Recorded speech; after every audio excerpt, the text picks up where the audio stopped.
चलिए भाई साहब शुरू करते हैं हम लोग आयुर्वेदा को सीखना देसी भाषा में। जैसा कि हम लोग जानते हैं चैप्टर 4 में वात दोष के बारे में बहुत अच्छे से पढ़ चुके थे कि वात दोष है क्या, उसका मतलब क्या है, उसका गुण क्या है, वो करता क्या है आपका बॉडी में, वो कितने प्रकार का है। आज हम लोग चैप्टर देखिए चैप्टर 5 पढ़ने वाले हैं जो कि हम लोग पित्त के बारे में पढ़ेंगे, पित्त दोष के बारे में पढ़ेंगे कि पित्त दोष होता क्या है, पित्त बना कैसे, जो वर्ड है पित्त ये वर्ड बना कैसे, इसका देखेंगे कि इसका गुण क्या है। फिर हम लोग देखेंगे कि हमारे शरीर में जो है पित्त करता क्या है। आप एक बात बताओ, आप कभी देखते होंगे कि एग्जाम में आपको डर की वजह से आपका मुंह लाल लाल हो जाता है। या दूसरा बात एग्जाम्पल ले लो, दूसरा एग्जाम्पल क्या ले लो साहब, आप ये ले लो एग्जाम्पल कि मान लो आप क्रश को देखते हो अचानक से तो आपका क्या हो जाता है, मुंह लाल लाल हो जाता है। तो क्या ये लाल हो क्यों रहा है, इसके पीछे रीजन क्या है ये भी जानेंगे। या फिर हम ये भी देखेंगे कि आखिर जब खाना खाते हैं तो पचता कैसे है, उसको पचाने में हेल्प कौन करता है। तो आप तो बोलोगे कि हम क्लास 11 में पढ़े थे सर HCl पचाता है, तो हम लोग आयुर्वेदा पढ़ेंगे HCl का जिक्र नहीं है आयुर्वेदा में, यहाँ पे जिक्र है का, है ना। तो हम पित्त के बारे में हर एक चीज बहुत अच्छे से डिटेल तरीका से देखेंगे। तो चलिए भाई साहब शुरू करते हैं आज का लेक्चर। देखिए जैसे कि यहाँ पर लिखा हुआ है कि ये इसका व्युत्पत्ति और जो है निरुक्ति क्या है, मतलब कि जो पित्त शब्द है बना कैसे, पित्त शब्द बना कैसे, इसको हम लोग देखते हैं। तो देखिए क्या लिखा हुआ है साहब, लिखा है तप संतापे, सुनेगा ये बना है वर्ड से, किससे बना है, तप संतापे और अच प्रत्यय। सुनेगा हम बार बार बहुत सारे लेक्चर में बताए हैं धातु क्या है, प्रत्यय क्या है। अगर आप नहीं समझते हो तो पिछला लेक्चर देख सकते हो, नहीं तो आप थोड़ा सा वेट कीजिए, जब हम संस्कृत पढ़ेंगे ना साहब वहां पे बहुत अच्छे से क्लियर करेंगे। अभी बस समझो कि पित्त जो है बना कैसे है, पित्त वर्ड जो सुन रहे हो वो पित्त वर्ड बना कैसे है। तो बोल रहा है क्या भाई साहब कि तप संतापे अच प्रत्यय जब लगता है तो बनता है पित्त। ये जो बोल रहे हैं ना साहब बहुत ज्यादा इंपॉर्टेंट है। एग्जाम में जब भी पित्त के बारे में लिखे ना, लिखने के लिए आ जाए, जैसे कि पित्त के बारे में लिखिए आप तो ये जरूर चिपकाइएगा, बहुत अच्छा नंबर आएगा। अब मेरा बात मानिए, ठीक है ना, ऐसे नहीं बोल रहे हैं, बस कैजुअली नहीं बोल रहे हैं। तो अब इसका मतलब क्या होता है, जैसे आप बता दे तप संतापे अच प्रत्यय लगने के बाद बनता है पित्त, तो इसका मतलब क्या हुआ, तो इसका जस्ट मतलब क्या हुआ कि जो ताप उत्पन्न करे। और ताप क्या होता है भाई साहब, हीट, जो आपके बॉडी में हीट उत्पन्न करे उसी को बोलते हैं पित्त। जो हीट, ऐसे याद रखिएगा, जो हीट उत्पन्न करे उसी को बोलते हैं पित्त। अब देखिए चक्रपाणी जी क्या बोलते हैं, चक्रपाणी जी आचार्य थे है ना, जैसे कि बहुत सारे साइंटिस्ट के नाम सुने होंगे, आर्यभट्ट है या फिर बोलो तो आपका न्यूटन साहब हो गए, ये सब क्या है साइंटिस्ट हैं। तो हमारे यहाँ भी साइंटिस्ट थे लेकिन उनको साइंटिस्ट नहीं बोलते थे, हम लोग आचार्य बोलते थे। तो उसी आचार्य में चक्रपाणी आचार्य थे, वो बोलते क्या भाई साहब कि पित्तस्य ताप कतवम। अब इसका मतलब क्या हुआ भाई, ये तो संस्कृत हो गया, इसका मतलब सिंपल सा बोल रहे थे क्या कि शरीर में ताप उत्पन्न करने वाला भाव जो है भाई साहब, जो आपके शरीर में जो ताप उत्पन्न कर रहा है, ताप मतलब जो हीट उत्पन्न कर रहा है वही क्या है, पित्त है। तो आपको बहुत अच्छे से समझ में आ गया भाई कि पित्त है क्या, पित्त वर्ड बना कैसे, और पित्त वर्ड का मतलब क्या होता है। अब हम लोग देखते हैं कि पित्त का गुण क्या है। जैसे कि भाई साहब आपका भी अपना अपना गुण होगा, सबका अपना अपना गुण होता है। कोई बहुत ज्यादा तेज होता है तो तेज होना क्या है, गुण है। कोई बहुत ज्यादा सुंदर होता है, जैसे आप हो, है ना, हर कोई को लगता है कि हम बहुत सुंदर हैं, हमको ऐसा नहीं लगता भाई साहब। अगर आपको ऐसा लगता है तो ये आपका गुण है ना। तो हर किसी का अपना अपना गुण होता है। उसी तरह से हम लोग देखेंगे कि ताप का सॉरी पित्त का गुण क्या है ना। तो पित्त का गुण टोटल कितना होता है, 7 होता है। याद रखिएगा कि पित्त का गुण कितना होता है, 7 होता है। अब ये जो गुण है वो कौन बताया, हम नहीं बता रहे हैं, हम बस इंफॉर्मेशन जो है आपके तक कन्वे कर रहे हैं, पहुंचा रहे हैं। ये बताए हैं आपको सुश्रुत जी, और सुश्रुत जी तब जिंदा है नहीं कि आपके कान में आके बताएंगे, वो कोई बुक में लिखे हैं। अब बुक कौन सा है, तो चरक चरक चरक संहिता बुक है, ठीक है साहब। और चरक संहिता जो है बार बार बताया है, बहुत सारे लेक्चर बताए हैं कि चरक संहिता को यूनिट वाइज बांटा गया है। जैसे आप क्लास 11 में जब पढ़ रहे थे साहब एनसीईआरटी, तो एनसीईआरटी क्या था, यूनिट 1 में कुछ चैप्टर था, यूनिट 2 में कुछ चैप्टर था। उसी तरह से चरक संहिता को यूनिट वाइज में बांटा गया। तो उसी यूनिट में से एक यूनिट का नाम है सूत्र स्थान। सुनेगा, चरक संहिता का सूत्र स्थान एक यूनिट है, उसका अध्याय नंबर 1 जो शुरुआत में नंबर लिखा रहता है ना साहब, वो अध्याय नंबर होता है, मतलब कि चैप्टर नंबर। और जो बाद में नंबर लिखा रहता है वो आपका श्लोक नंबर है, मतलब कि अध्याय नंबर 1 और श्लोक नंबर 60 में इसका गुण लिखे, किसका, आपका नहीं साहब, पित्त का गुण लिखे हैं। अब पित्त का गुण कितना होता है, 7 होता है। उसी श्लोक के थ्रू जो ये श्लोक लिखा हुआ साहब, ये थोड़ा आधा है। आप किताब जब खोलोगे ना साहब, कभी किताब भी खोल लिया करो, ठीक है। ये लेक्चर देखने के बाद जरूर किताब खोलिएगा। तो जब आप किताब खोलोगे तो उसमें सारा पूरा बहुत बड़ा जो है अपना श्लोक है, पूरा कंप्लीट श्लोक मिलेगा। उस श्लोक का मतलब सिंपल से क्या होता है जो हम समझाने जा रहे हैं, क्या होता है भाई साहब ये बोल रहा है आपका कि पित्त का गुण 7 होता है, जैसे वात का गुण भी 7 होता है, बहुत अच्छे से समझाया था वात का लेक्चर में। तो उसी तरह से पित्त का गुण फर्स्ट बोल रहा है सस्नेह। अब बात आता है भाई साहब सस्नेह क्या होता है, तो सिंपल सा बोल रहा है जो थोड़ा चिकना हो, सुनिएगा, जो चिकना हो, कौन, पित्त जो होता है थोड़ा सा चिकना होता है।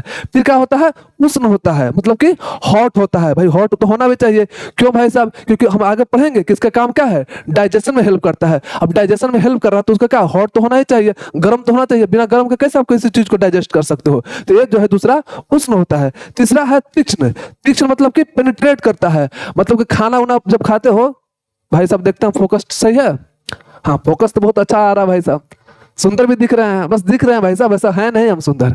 खैर हम क्या बोल रहे हैं कि तीक्ष्ण, तीक्ष्ण मतलब होता है कि शार्प, मतलब कि भेदने वाला, अंदर तक पेनिट्रेट करने वाला। तो देखिए भाई साहब आग जब रहता है, अगर आपके बॉडी में कभी आग लग जाए है ना, तो क्या करता है, आपके सेल के अंदर तक पेनिट्रेट करता है। तो आप लॉजिकली सोचोगे ना तो सारा गुण अपने आप याद हो जाएगा। तो अगला गुण है तीक्ष्ण। और फिर इसके बाद है द्रव, ये लिक्विड के फॉर्म में होता है। कैसे भाई सब याद रहेगा, HCl क्या है, एक तरह का लिक्विड ही तो है। अब किससे एनालोगस है, एनालोगस तो जानते ही हो, किसका एनालोगस है भाई साहब, HCl का एनालोगस है, कौन, पित्त। तो वही बोला है कि इसका जो अगला गुण है द्रव होता है, मतलब कि लिक्विड के फॉर्म में होता है।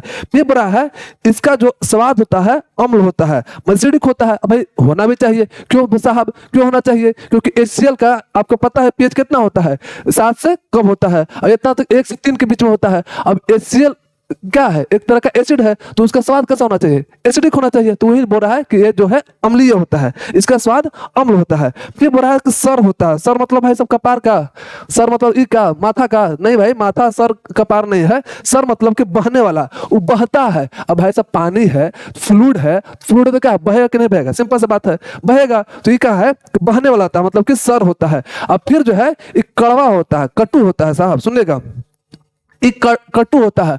कटु मतलब कड़वा मत समझिएगा, सॉरी अगर बोल दिया होगा तो इसको माफ कीजिएगा। कटु मतलब कड़वा नहीं होता है, तिक्त मैंने तीखा नहीं होता, समझिएगा। हम लोग जानते हैं कि टोटल 6 रस होता है, मधुर, अम्ल, लवण, तिक्त, कटु, कसाय। तो ढेर सब क्या सोचते हैं कि तिक्त मैंने तीखा, नहीं, तिक्त मैंने कड़वा होता है और कटु मैंने आपका तीखा होता है, थोड़ा सा उल्टा है। तो दिमाग में हमेशा फिट रखिएगा, याद रखिएगा। कभी मास्टर जानबूझ के पूछता है कि बताओ तीखा तो क्या समझता है, मैं तो तिक्त मैंने क्या समझता है, तो लोग सोचते हैं तिक्त मैंने तीखा, तो नहीं भाई, तिक्त मैंने कड़वा और कटु मैंने तीखा, है ना। तो वही चीज बोल रहा है कि एक कटु होता है, कटु मतलब कड़वा होता है, समझिएगा, है ना भाई साहब। कटु में कड़वा नहीं बोल सकते भाई साहब, यहाँ पर थोड़ा सा गलत लिखा हुआ है, कड़वा नहीं होता है, कटु मतलब होता है तीखा, है ना। तो यहाँ से हम लोग 7 चीज समझ चुके हैं। अब देखिए भाई साहब नेक्स्ट देखते हैं कि नेक्स्ट क्या है। नेक्स्ट बोल रहा है कि इसका भाई साहब जैसे कि हम लोग जान चुके, हम देख चुके कि क्या देख चुके भाई, कि ये जो होता है इसका स्वाद अम्लीय होता है। फिर सुनिएगा, इसका स्वाद अम्लीय होता है। लेकिन आप कभी कभी बोलोगे कि कभी कभी जब वो पेट के मटेरियल जब खाना वाना खाते हैं और जब पेट से मुंह में आता है तो उसमें आपको कड़वा आता है, मतलब कि स्वाद जो है उसका कड़वा आता है। तो ऐसा कड़वा क्यों आ रहा है, तो यही चीज हम लोग डिस्कस करेंगे। यहाँ पे क्या बोल रहा है भाई साहब कि देखिए, बोल रहा है कि अगर आपका, सुनिएगा, अगर आपका सामान्य अवस्था है, सामान्य अवस्था मतलब कि जैसे डाइजेशन होना चाहिए वैसा डाइजेशन हो रहा है, तो उसका जो स्वाद होता है अम्लीय होता है, सावर होता है, ठीक है। अब अगर कुछ लिखा है, देखो, विदग्ध अवस्था मतलब कि नॉन नेचुरल स्टेट, मतलब कि नेचुरल स्टेट में नहीं है ना। जब नेचुरल स्टेट में नहीं होता है तो उस वक्त मतलब कि क्या, उसका स्वाद जो होता है कड़वा हो जाता है, ठीक ना। और होता कब है, जब आपका भोजन नहीं अच्छा से पचता है। अब भोजन कब अच्छा से नहीं पचेगा, जब आपका पित्त अच्छा से काम नहीं करेगा। सिंपल सा बात क्या बता भाई साहब कि इसका गुण क्या था, सुनेगा, इसका गुण अम्ल वाला गुण था, मतलब कि अम्लीय गुण था, है ना, अम्लीय गुण था। लेकिन कभी कभी क्या होता है कि पित्त जो है सही से काम नहीं करता आपका बॉडी में, तो उसका स्वाद जो होता है चेंज हो जाता है। और किसमें चेंज हो जाता है, तो कड़वा में चेंज हो जाता है, मतलब कि कटु रस हो जाता है। तो शुरुआत में क्या था, देखिए अम्ल रस था, शुरुआत में भाई साहब आपका अम्ल रस था, लेकिन आपका बॉडी में अगर खराब हो गया तो ये हो जाता है कटु रस में, इसी को बोला जाता है विदग्ध अवस्था। तो 12 पूछा जाएगा भाई साहब कि जब विदग्ध अवस्था में पित्त का क्या होता है, तो आप सोचोगे विदग्ध क्या होता है, तो समझिएगा, वर्ड पकड़िएगा जरूर, क्या है कि टर्मोलॉजी का सब खेल है साहब, है ना। बहुत सारा आप जब फिजिक्स केमिस्ट्री पढ़े होगा तो टर्मोलॉजी बहुत सारा आया होगा, उसी तरह से आयुर्वेदा का भी टर्मोलॉजी है। सिंपल सा भाई में गए, भाई हम जाकर आराम से बैठ गए, पूछेंगे मास्टर बताइए भाई साहब कि विदग्ध अवस्था में पित्त का कैसा स्वाद होता है, तो आप बोलोगे कि भाई ये बता भाई कि विदग्ध होता क्या है। तो विदग्ध कुछ नहीं है, सिंपल सा है कि नेचुरल स्टेट में नहीं है, जैसा उसको काम करना चाहिए वैसा नहीं काम कर रहा है, और जब जैसा काम करना चाहिए वैसा काम नहीं करेगा तो आपका खाना नहीं पचेगा, और जब खाना नहीं पचेगा तो उस वक्त उसका रस जो है वो क्या हो जाता है, कटु रस हो जाता है, मतलब कि कड़वा हो जाता है। इसलिए कभी कभी देखते होगा कि जब कभी अच्छा से पचता नहीं है, इंडाइजेशन वगैरह होता है प्रॉब्लम, तो हमारा जब ढकार उकार लेते हैं, जब कुछ कुछ आ जाता है, रस जो आता है अंदर से जब आता है तो कड़वा कड़वा मतलब स्वाद जो है उसका कड़वा नजर आता है या फिर कड़वा दिखता है ना। दिखता तो खैर नहीं है, फील होता है भाई साहब। अब देखिए क्या बोला है कि इसका कलर कैसा होता है, कलर मतलब कि इसका रंग कैसा होता है, किसका रंग, आपका नहीं, आपका रंग तो भाई बहुत सुंदर होगा, इसका रंग पित्त का रंग कैसा होता है, तो बोल रहा है कि इसका रंग जो है नीला होता है, ब्लू होता है और पीला होता है, समझिए। ये कौन बोले हैं, चरक जी नहीं बोले, याद रखिएगा जो चीज जो जो बोले हैं आचार्य वो आपको याद रखना होगा कि कौन चीज कौन आचार्य बोले हैं। अगर बोला जाए कि रंग के बारे में मतलब कि बताएं कि नीला होता है और पीला होता है, ये कौन आचार्य बोले हैं, तो बोलिएगा कि सुश्रुत बोले हैं, है ना। और सुश्रुत बोले तो किताब में कोई बोले होंगे, किताब में लिखे होंगे, तो वही बोला गया है कि सूत्र स्थान अध्याय नंबर 21 और श्लोक नंबर 11 में पित्त का कलर के बारे में जिक्र किए हैं, कौन, सुश्रुत किए हैं। तो सिंपल सा समझिएगा, हम क्या कर रहे हैं कहानी के थ्रू में आपको बहुत अच्छे से समझा रहे हैं। अब जब आप किताब खोलिएगा तो आप देखोगे कि श्लोक लिखा हुआ है, उसके नीचे लिखा रहेगा सुश्रुत, सूत्र स्थान 21 नंबर और श्लोक नंबर 11। इसका मतलब आप समझ जाइएगा कि ये जो है भाई साहब यहाँ पे पित्त का क्या कर रहे हैं, कलर के बारे में बता रहे हैं, कौन, सुश्रुत बता रहे हैं। तो सिंपल सा सब चीज है भाई साहब। नेक्स्ट देखते हैं हम लोग क्या है, नेक्स्ट देखते हैं हम लोग भाई कि जैसे कि हम लोग जान गए कि पित्त जो होता है क्या करता है, आपको डाइजेशन में हेल्प करता है। तो भाई इसका कोई स्थान तो होगा, कोई जगह तो होगा, जैसे आपका भी जगह होगा, है ना। क्या जगह है, कॉलेज से ज्यादा कहाँ रहते हो, पार्क में रहते हो, है ना। अपने रूम से ज्यादा कहाँ रहते हो, दोस्त के रूम पे रहते हो, तो ये आपका जगह है। उसी तरह से इसका भी जगह होना चाहिए, पित्त का भी जगह होना चाहिए। तो पित्त का जगह कहाँ है, इसको देखते हैं। तो पित्त का जगह भाई साहब कहाँ है, देखिए एक मिनट, हाँ माइक काम कर रहा है, नहीं भाई साहब कभी कभी क्या होता है माइक खराब हो जाता है ना, मतलब कि बैटरी खत्म हो जाता है, इसे देखना पड़ता है, कभी कभी फोकस गड़ा जाता है, लेकिन लगता है फोकस गड़ाया हुआ है भाई। एक मिनट रुक जाइएगा,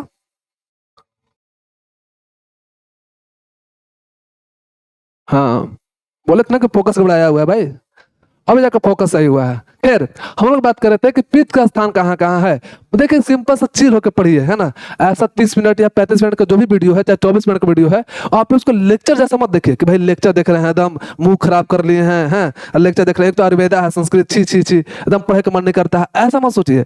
आप ऐसा समझिए कि एक कहानी है जो आपका बड़ा भाई है ना आपका सुना रहा है, सिंपल सा चिल होकर देखिएगा। ऐसा कुछ टेंशन दिमाग में मत रखिए कि भाई हम लेक्चर देख रहे हैं, चिल होकर देखिए।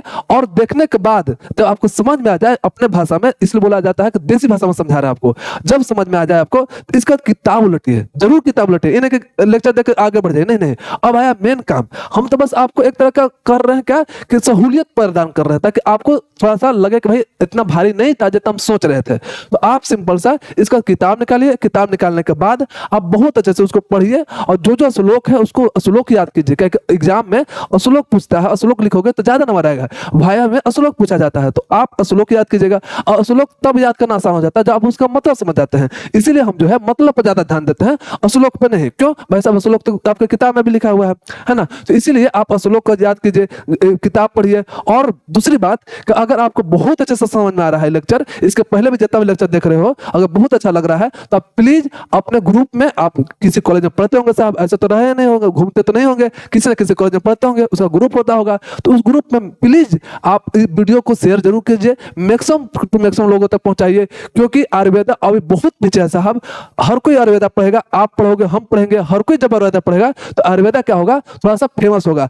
अब जब आयुर्वेदा फेमस होगा तो आपको भी लाभ होगा साहब, और हमको भी लाभ होगा। क्यों, क्योंकि कल के डेट में पेशेंट तब आएगा जब जानेगा आयुर्वेदा के बारे में। आयुर्वेदा से ज्यादा होम्योपैथिक फेमस है। बार बार हम लेक्चर बताते हैं कि जब हम आयुर्वेदा में एडमिशन लिए थे तो पापा बोल रहे थे कि भाई होम्योपैथिक में एडमिशन लिया है मेरे बेटा। कोई भी पूछता था पापा से कि भाई बेटा आपका कहाँ एडमिशन लिया है, तो बोलते थे क्या होम्योपैथिक में एडमिशन लिया। बार बार याद दिलाना पड़ता था भाई BAMS कर रहे हैं, BMS को इसी को याद नहीं हो रहा था, कभी BHMS बोल रहा था, कभी कुछ बोल रहा था, कभी BSSS करके बोल रहा था, है ना, कुछ कुछ बोलता था। तो अल्टीमेट ऐसा क्यों हो रहा है? देखो MBBS कोई नहीं भूलता है, क्यों? क्योंकि ये फेमस है। फेमस क्यों है? क्योंकि सब कोई पढ़ा है उसको। यहाँ पे कोई पढ़ता नहीं है, थोड़ा दिन रहेगा फिर भाग जाएगा कहीं से किसी कॉलेज में, है ना, MBBS करने के लिए चला जाएगा, और रहेगा भी तो एकदम मन मार कर रहेगा, ऐसा रहेगा कि भाई थका हुआ हारा हुआ ऐसा फील करेगा। ऐसा मत फील कीजिए। आप जब यहाँ पे आए हो तो बहुत ईमानदारी से आप बहुत अच्छे से पढ़ोगे, तो कोई पैथी जो होता है खराब नहीं होता है, बस इलाज करना होता है ना। अल्टीमेट आपके पास जब पेशेंट आएगा तो उसका मकसद बस इतना सा होता है साहब कि आप उसको इलाज कर दो, है ना, उसको तबियत जो है, उसका जो बीमारी है उसको दूर कर दो। चाहे आप आयुर्वेदा से करो, चाहे एलोपैथ से करो, कुछ से करो। अब आयुर्वेदा से कब करोगे? जब आयुर्वेदा को पढ़ोगे। और कब होगा? जब इस पर रिसर्च होगा। और रिसर्च कब होगा? जब सब कोई पढ़ेगा। इसलिए प्लीज ऐसा मत सोचिएगा कि भाई बहुत मास्टर तो अच्छा पढ़ा रहा थोड़ा बहुत, है ना, तो इस सबको नहीं मिलना चाहिए, क्या मेरा दोस्त को मिल गया तो फिर दोस्तों पढ़ लेगा, ये तो गलत बात हो जाएगा। तो ऐसा कभी मत सोचिए। कंपटीशन जरूर होना चाहिए और हेल्दी कंपटीशन होना चाहिए, ताकि उससे आपका इवोल्यूशन होगा, आपका भी आपका दोस्तों का। खैर हम लोग लेक्चर में आते हैं। हम बोल रहे थे क्या भाई साहब कि पित्त का स्थान जो है हम देखने वाले हैं कि पित्त का स्थान कहाँ है। तो देखिए पहले बात बोल रहा है कि वाग्भट जी क्या बोलते हैं। वाग्भट से पहले चरक जी आता है ना। चरक जी मेन है, आपका चरक जो है मेन है साहब। इसे चरक की बात करेंगे तो चरक जी बोल रहे हैं साहब, क्या बोल रहे हैं? हम बोल ये रहे हैं कि चरक जी बोल रहे हैं कि अमाशय में होता है। अब बोलो कि भाई अमाशय क्या होता है, तो हिंदी वर्ड बोल दिए, कुछ बोलिए जो हम लोग समझते हैं, एनालॉगस बताइए। हाँ तो एनालॉगस समझिए, स्टोमक, ठीक है ना। तो चरक जी बोलते हैं कि ये जो है अमाशय में होता है। कौन? पित्त का स्थान अमाशय में होता है। फिर बात करते हैं वाग्भट जी। वाग्भट जी बोलते हैं कि जो पित्त जो होता है नाभि में होता है, मतलब नाभि के पास होता है। अब समझिएगा एग्जाम में जो है ना बार पूछा जाता है, आप हमेशा याद रखिएगा, MCQ का बहुत फेवरेट क्वेश्चन है। क्या है भाई साहब कि जो पित्त का लोकेशन जो है वाग्भट जी कहाँ बताए थे, बार बार पूछा जाता है। मजाक नहीं कर रहे हैं साहब, बार बार पूछा जाता है। तो याद रखिएगा कहाँ है आपका, नाभि है। इसलिए आराम से सुनते रहिए, आपको मैक्सिमम चीजें याद हो जाएगा साहब, है ना। और बहुत अगर स्लो लगता है तो 1.5x पे लेके जाइएगा, 2x पे लेके जाइएगा, सर से ऊपर से चला जाएगा, मतलब फर फर फर फर करके बोलेंगे, ठीक है ना। इसलिए 1.5x से ज्यादा मत रखिएगा और बस सुनते जाइए, है ना। सुनते सुनते आपको बहुत सारी चीज याद हो जाएगा। खैर हम बोले क्या कि वाग्भट जी बोले कि नाभि के पास रहता है, जबकि चरक जी क्या बोले अमाशय में होता है, इसका स्थान है। इसके साथ साथ बहुत सारा अपना अपना आचार्य है तो अपना अपना हिसाब से स्थान बताया। उसके अलावा मतलब नाभि और अमाशय के अलावा कहाँ कहाँ होता है ये भी कभी कभी पूछ लिया जाता है। तो याद रखेगा कि अदर कॉमन लोकेशन कहाँ कहाँ भाई, कि स्वेद, स्वेद मतलब भाई साहब पसीना होता है। फिर लसिका, लसिका मतलब कि लिम्फ, रुधिर, रुधिर मतलब कि ब्लड, रस, रस मतलब कि प्लाज्मा, दृष्टि मतलब होता है आंख। यहाँ तक बोला जाता है कि भाई आंख में भी होता है कौन, पित्त होता है। हम लोग आगे पढ़ेंगे कि देखिए पित्त का 5 प्रकार होता है और पांचों प्रकार अलग अलग स्थान पर होता है और कौन कहाँ होता है हम लोग बहुत अच्छे से समझेंगे। तो हम देखेंगे कि आंख में भी होता है ना, और उसका नाम होता है आलोचक पित्त। हम लोग आगे पढ़ेंगे आलोचक पित्त होता है, भ्रांजक पित्त होता है, इस सब का नाम जानेंगे। फिर बोल रहा है कि त्वचा में भी होता है, मतलब कि स्किन में भी होता है। तो ये सब चीज अगर आपको याद नहीं होता है तो जब पांचों जब हम बताएंगे ना भाई साहब, इसका जो है 5 भेद होता है ना, 5 टाइप होता है पित्त का। तो जब पांचों टाइप बताएंगे बहुत अच्छे से एक्सप्लेन करेंगे तो ये अपने आप याद हो जाएगा। तो इसको रटिएगा नहीं, हम जब वहां समझाएंगे तो आपको समझ आएगा अच्छा आंख में भी होता था, स्किन में भी होता था, है ना। तो ये सब चीज बस आप नाम सुन लो। नेक्स्ट देखते हैं हम लोग, नेक्स्ट क्या है। नेक्स्ट क्या बोल रहा है भाई साहब कि आप पित्त है क्या, इसको बहुत एनालॉगस से समझा रहा है। एनालॉगस मतलब रियल लाइफ एग्जांपल से समझा रहा है कि रियल लाइफ एग्जांपल में देखो कि जब आप किचन में जाते हो, कभी तो खैर आप किचन में जाते नहीं होगे, मम्मी बनाती होगी, नहीं तो आप मेस में काम करते, मेस में काम सॉरी भाई साहब मेस में तो खैर काम नहीं करते होगे, आप मेस में जाकर खाना खाते होगे, ठीक है। अब बहुत सारे लोग होते हैं कि मतलब सेल्फ डिपेंडेंट होते हैं, खुद से खाना बनाते हैं। लड़का लोग तो खैर खुद से ही बनाते हैं, है ना। तो देखिएगा वही बता रहा है कि अगर बाई चांस आप किचन में जब जाते हो साहब, तो जब किचन में जब जाओगे तो देखोगे कि गैस स्टोव होता है, या बोलो तो गैस स्टोव मारो गोली, सिंपल सा का गैस चूल्हा जहां पे आप खाना बनाते हो। अगर गैस चूल्हा बहुत अच्छा से जल रहा है, जितना जलना चाहिए उतना ही जल रहा है, उसका जो फ्लेम है बहुत अच्छा से काम कर रहा है, तो उससे क्या होगा देखो बोल रहा है कि बैलेंस फायर रहेगा, मतलब कि जितना जलना चाहिए उतना जलेगा। तो उस वक्त क्या होगा साहब कि आपका जो है गुड फूड बनेगा, मतलब कि खाना स्वादिष्ट बनेगा, जलेगा नहीं खाना। लेकिन कभी कभी क्या होता है कि गैस ज्यादा अब फ्लेम कर देता है, ज्यादा कर देता है फ्लेम, और जब ज्यादा फ्लेम होगा तो क्या हो जाएगा, जल जाएगा। तो ही बोला कि जब हाई फायर होगा तो आपका जो है खाना जो है जल जाएगा। उसी तरह से शरीर में जो आपका पित्त है, अगर पित्त जो है बढ़ जाएगा, मतलब पित्त जो है ज्यादा सीक्रेट हो गया, बोलो तो पित्त ज्यादा बढ़ जाएगा, तो उससे क्या होगा आपका कि एसिडिटी हो जाएगा। एसिडिटी देखते हो ना कि एसिडिटी क्यों होता है, क्योंकि पित्त बढ़ जाता है। अब फिर देखिए, अगर बोला जाता है लो फायर, अब फ्लेम कम रखोगे तो क्या आपका खाना क्या रह जाएगा, कच्चा रह जाएगा। तो वही चीज है कि जो आपका बाई चांस पित्त जो है कम रहेगा या फिर कम निकलेगा, तो जब कम निकलेगा तो क्या होगा कि जो खाना पचना था वो अच्छा से पचेगा नहीं, और जब खाना अच्छा से नहीं पचेगा तो क्या होगा, इंडाइजेशन होगा। तो समझिएगा, हम लोग HCl चाहे ये सब वगैरह नहीं पढ़ते, हम लोग वात पित्त कफ ही पढ़ते हैं। आप जब आयुर्वेदा पे पढ़ रहे हो, अब फ्यूचर में अभी अगर आयुर्वेदा में रहते हो बाई चॉइस चाहे बाई चांस अगर रहते हो, तो उससे क्या होगा कि आप देख पाओगे कि जितना भी बीमारी है ना, वात पित्त कफ के ही वजह से हो रहा है। मैक्सिमम बीमारी वात पित्त कफ से ही हो रहा है, हम वात पित्त कफ को ही ठीक करते हैं। तो वही चीज बोल रहा है कि अगर बाय चांस आपका पित्त जो है जितना निकलना चाहिए था, जितना होना चाहिए था, उतना ना होकर कम होगा, तो आपका क्या होगा, इंडाइजेशन काउज करेगा। तो वही चीज बोल रहा है कि लो फायर जो है फूड जो है रॉ फूड हो जाता है, मतलब कि कच्चा रह जाता है, और उसकी वजह से क्या होता है, इंडाइजेशन होता है। अब समझिए भाई साहब कि इसका कोर फंक्शन क्या है, मतलब कि हम तो ये तो देख लिए कि पित्त शब्द का मतलब क्या है, तो देखिए क्या क्या समझे हम। पित्त शब्द का मतलब क्या है, पित्त बना कैसे, पित्त का वर्ड का मतलब क्या है, फिर ये देखें जो है रहता कहाँ है, उसका स्थान कहाँ कहाँ है। अब देखेंगे कि इसका काम क्या है। तो देखिए बोल रहा है क्या कि काम देखिए 3-4 काम है भाई साहब। पहला है दर्शन। दर्शन मतलब देखने में हेल्प करता है, यहाँ तक कि देखने में भी हेल्प करता है। और देखने में हेल्प करता है तो कहाँ होना चाहिए, आंख में। तो देखिए लिखा हुआ था ना कि आंख में भी रहता है। अब आगे पढ़ेंगे भी कि आलोचक पित्त जो होता है आंख में होता है ना। तो खैर दर्शन में भी हेल्प करता है, फिर पाचन में हेल्प करता है। पाचन में तो हेल्प करना ही चाहिए भाई, हम तो बार बार बोल रहे हैं कि जो पित्त है ये आग जैसा है, तो आग जैसा तो क्या करेगा, पाचन में हेल्प करेगा। यहाँ पर है कि पाचन में हेल्प करता है, मतलब कि भोजन को पचाता है। फिर बोला है कि उष्मा, उष्मा मतलब कि शरीर के तापमान का रेगुलेशन करता है, मतलब बोलो तो थर्मो रेगुलेशन में भी हेल्प करता है। कौन, पित्त करता है। तो ये बोला है कि ताप मतलब कि उष्मा में भी हेल्प करता है। इसके साथ साथ भाई साहब मेधा और बुद्धि, मेधा बोलते हैं भाई साहब कुछ इंटेलिजेंस बोल सकते हो, है ना, या दास बोल सकते हो, ये सब चीजें जो है इसको भी कंट्रोल कौन करता है, आपका पित्त करता है। तो ये याद रखिएगा। और लास्ट जो है बोल रहा है कि प्रभा, प्रभा मतलब होता है लक्ष्चर, आपका बॉडी का चमक। आप जो इतना चमक रहे हो साहब, है ना, जरूर क्रीम लगाया होगा इसलिए चमक रहे हो। अगर कोई क्रीम नहीं लगाता है फिर भी चमकता है, तो समझिए कि उसका जो भाई साहब पित्त जो है बहुत अच्छा से काम कर रहा है। और कौन सा पित्त अच्छा से काम कर रहा है आगे हम लोग बहुत अच्छे से समझेंगे। तो ये सब चीज जो था इसका कार्य है, मतलब कि इसका काम है। तो हम लोग इतना तक समझ गए। अब बात आता है भाई साहब कि ऐसा तो है नहीं कि पित्त जो है, जैसे आप बताया कि पित्त आपका देखने में भी हेल्प कर रहा है, पित्त आपका त्वचा पे भी काम कर रहा है, आप बहुत सारा काम इसका बता रहा है, डाइजेशन में भी हेल्प कर रहा है। तो ऐसा तो होगा नहीं, हमको तो ऐसा लग रहा है भाई साहब कि एक क्या है कि एक टीम वर्क है। जैसे हम बताए हैं कि शरीर पूरा है, ठीक है ना। तो हम बोल रहे हैं कि शरीर में क्या होता है कि हमारा डाइजेशन भी होता है, हमारा ब्लड सर्कुलेशन भी होता है, हम बोलेंगे कि हम लोग थिंकिंग भी करते हैं। तो आपको लगेगा कि भाई साहब एक तो काम नहीं कर रहा है। अगर ब्लड सर्कुलेशन होता है हार्ट कर रहा है ना, डाइजेशन होता है स्टमक कर रहा है, अगर सोचने का काम कर रहा है तो मस्तिष्क कर रहा है। तो ये क्या हुआ, एक तरह का टीम वर्क है। उसी तरह से पित्त का जो आप इतना सारा काम देखो तो एक तरह का टीम होगा। और टीम कितना टीम लोग मिलकर काम करता है, तो 5 टीम है भाई साहब, सुनेगा 5 टीम है। अब पांचों लोग, 5 टीम नहीं, एक ही टीम है, एक टीम में 5 लोग हैं, माफ कीजिएगा वर्ड इधर उधर हो जाता है थोड़ा सा। तो एक टीम है भाई साहब, और एक टीम का नाम क्या है, पित्त है। और उसका प्लेयर कितना है, 5 प्लेयर है। और पांचों प्लेयर पर अपना काम करता है, इससे आपका शरीर पे बहुत सारा चीज काम होता है। तो इसे बोल रहा है कि 5 टाइप कौन कौन सा होता है भाई साहब। तो फर्स्ट याद रखिएगा कि पहला है पाचक, सुनेगा, है ना। पहला है पाचक, दूसरा है रंजक, और तीसरा है आपका साधक, और चौथा जो है आपका भ्रांजक, और पांचवा जो है आलोचक।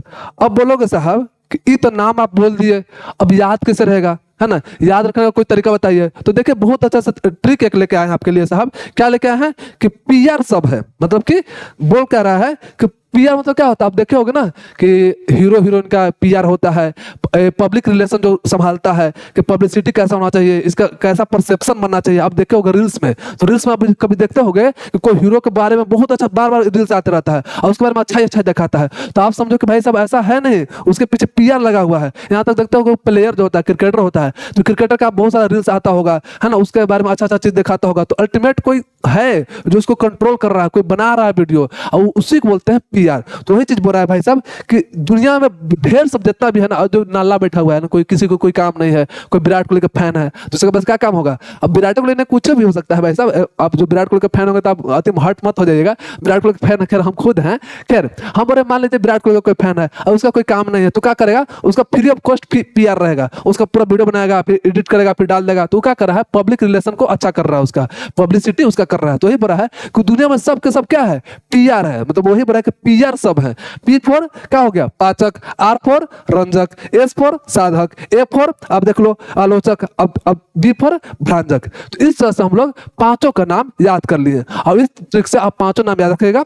अब नेक्स्ट वीडियो में हम लोग देखेंगे कि पांचों का क्या क्या काम है, कौन जो है आंखों में हेल्प करता है, मतलब देखने में हेल्प करता है, कौन जो है पाचन में हेल्प करता है, पचाने में हेल्प करता है, और कौन जो है आपका रंग देता है, स्किन का लक्ष्य प्रोवाइड करता है। हर एक चीज के बारे में बहुत अच्छा से नेक्स्ट लेक्चर में देखेंगे। तब तक के लिए ऐसे पढ़ते रहिए और मचाते रहिए लाइफ में और कुछ बेहतर कीजिए। तब तक के लिए धन्यवाद।